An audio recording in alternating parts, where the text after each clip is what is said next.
بسم اللہ الرحمن الرحیم۔ السلام علیکم۔ میری حاجت یہ ہے کہ آپ میرے گناہ معاف کر کے مجھے جنت میں داخل کر دیں۔ ہارون نے بہلول کے یہ الفاظ سنے تو لرز اٹھے اور آنکھوں کے گوشے نم ہو گئے۔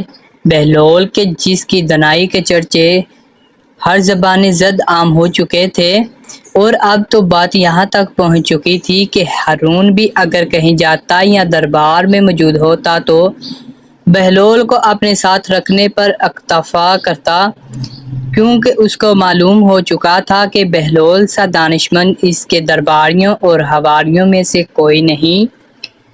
ابھی یہ خوش قسمتی ہی سمجھ لیں۔ ہارون کو زندگی میں جب کبھی بادشاہی کے عالمی میدان میں کسی عالم و محقق کی ضرورت پیش آئی تو بہلول کو ہمہ وقت موجود پایا۔ ہارون نے اپنی ٹیم بہت کوشش کی کہ کسی طرح بہلول کو دبوچ لے، مگر ایسا نہ کر سکا۔ الٹا یہ کہ دن بدن بہلول کے سحر میں مبتلا ہوتا چلا گیا۔ آخر تاریخ نے وہ دن بھی دیکھے کہ جب بہلول کوئی نصیحت کی بات کرتا تو ہارون کی آنکھیں آنسوؤں سے تر ہو جاتی۔ بہلول سر راہ کھڑا تھا کہ دیکھا کہ ہارون کی شاہی سواری آ رہی ہے۔ اس نے منہ کے گرد دونوں ہاتھ رکھے اور بلند آواز سے پکارنے لگا، ہارون، ہارون۔ ہارون کے کانوں میں آواز پڑنی تھی کہ وہ چونک اٹھا۔ دور سے دیکھ کر پہچان نہ سکا، یہ کون گستاخ ہے جو ہمیں اس بے ادبی سے آوازیں دے رہا ہے؟ حضور، یہ بہلول دانا ہے۔ آج تو لگتا ہے اس کا دماغ بالکل بھی کام نہیں کر رہا۔ سپاہی بھاگے اور اس کو پکڑ کر لے آئے۔ بہلول تو جانتا نہیں میں کون ہوں عالی جا۔ بالکل جانتا ہوں آپ ایسے انسان ہیں کہ اگر مشرق میں کسی کمزور پر ظلم ہوا تو جواب آپ نے دینا ہے۔ ہارون تو جیسے لرز اٹھا، اس کا غصہ ٹھنڈا ہو گیا اور نرمی سے کہنے لگا، بہلول، تم نے جو بات کی ہے وہ میرے دل کو لگی ہے۔ تیری کوئی حاجت ہے تو بیان کر، پوری کی جائے گی۔ میری حاجت یہ ہے کہ آپ میرے گناہ معاف کر کے مجھے جنت میں داخل کر دیں۔ ہارون نے بہلول کے یہ الفاظ سنے تو جسم کپا اٹھا اور آنکھوں کے گوشے نم ہو گئے۔ ہارون نے اعتراف کیا، بہلول، تم نے ایسی بات کہی جو میرے بس میں نہیں۔ ہاں، میں تیرے قرض چکا سکتا ہوں۔ نہیں عالی جا، آپ یہ بھی نہیں کر سکتے۔ ایک قرضہ دوسرے قرضے سے کیسے چکایا جا سکتا ہے؟ آپ تو خود قرض دار ہیں۔ آپ ان کا قرض واپس کریں، یہ مناسب نہیں کہ ان کا مال مجھے دے ڈالیں۔ تو پھر ٹھیک ہے، یہ میں حکم دیتا ہوں کہ تمہیں کچھ جائیداد دے دی جائیں تاکہ تمہارا گزر بسر آسانی کے ساتھ ہو سکے۔ بہلول نے یہ سنا اور مسکرا دیا، عالی جاں، آپ بھول رہے ہیں یہ کہ سب کا رازق خدا ہے۔ ٹھیک ہے، ہم سب بندے اسی سے وظیفہ پاتے ہیں۔ ایسا تو ممکن نہیں کہ وہ تو بادشاہ کو فراخی سے رزق عطا کرے اور اس دیوانے کو بھول جائے۔ ہارون تو جیسے لاجواب ہو گیا، بہلول، کوئی تو خواہش کرو، میرے دل سے چاہتا ہوں کہ تمہاری آرزو پوری کروں۔ خلیفہ ہارون نے بہلول سے کہا، تو پھر میری خواہش اور آرزو صرف یہی ہے کہ میری نصیحتوں پر عمل کرو، لیکن افسوس کہ دنیا کی شان و شوکت اور اقتدار کا نشہ بہت جلد میری ان نصیحتوں کو فراموش کر دے گا۔ بہلول نے یہ کہا اور دربار سے نکل گیا۔ آج بہلول دانا کوئی عام کام کر کے واپس نہ پلٹے تھے، بلکہ خلیفہ کو اس کے درباریوں کے سامنے نصیحتیں کر کے لوٹے تھے۔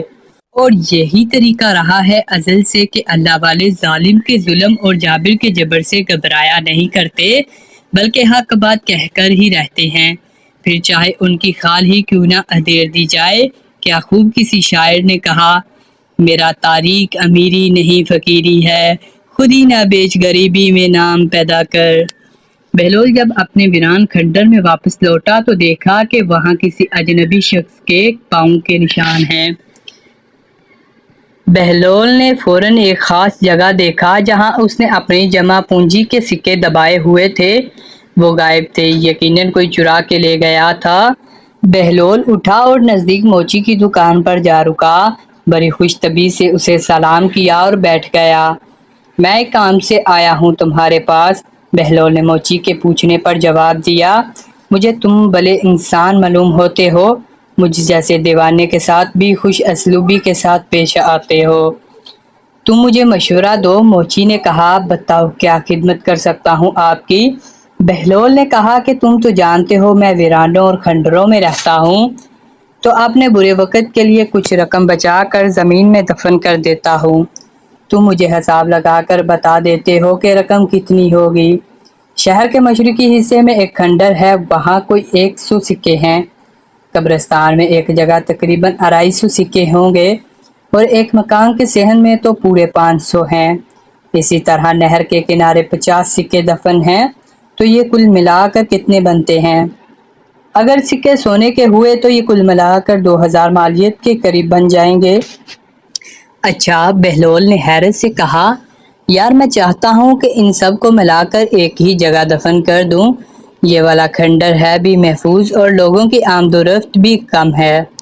اچھا چلو میں چلتا ہوں، آج ہی یہ کام کیے دیتا ہوں۔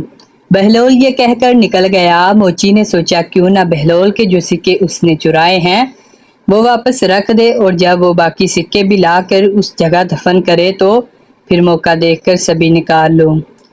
اسی طرح بہلول کو پتہ بھی نہیں چلے گا۔ وہ جلدی سے اٹھا اور سکے جہاں سے نکالے تھے وہاں رکھ آیا۔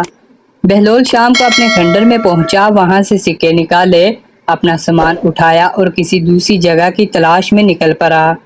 بہلول کو اندازہ ہو چکا تھا کہ اسی کے سکے موچی نے ہی چرائے ہیں، اس لیے اس نے دانش مندی کا مظاہرہ کیا اور زیادہ سکوں کا لالچ دے کر اپنے چرائے گئے سکے نکال لیے۔ موچی زیادہ سکوں کے لالچ میں بہلول کی چال میں پھنس کر پہلوں سے بھی ہاتھ دھو بیٹھا۔